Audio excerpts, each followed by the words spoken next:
The science behind wind is really interesting.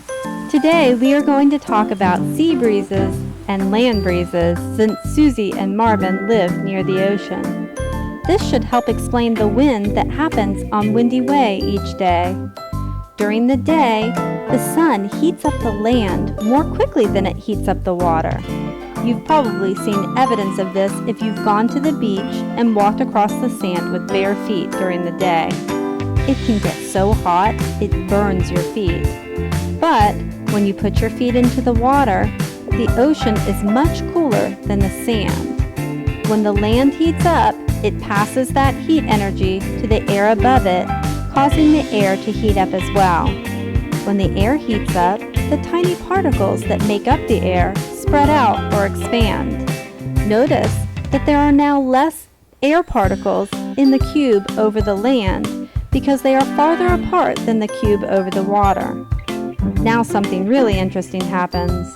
The warmer, lighter air rises and the colder, heavier air sinks.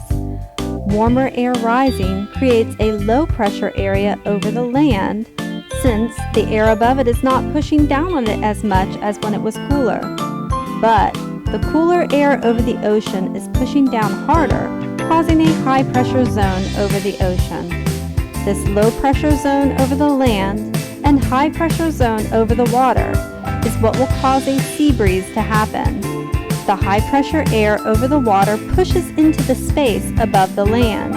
This rushing of air is wind. The movement of air from the sea to the land during the day is called a sea breeze.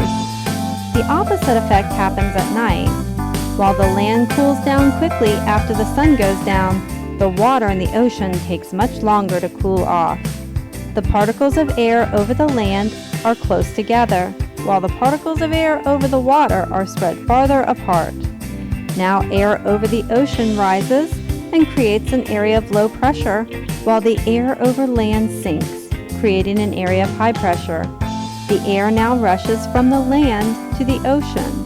The wind created is called a land breeze since it is coming from land.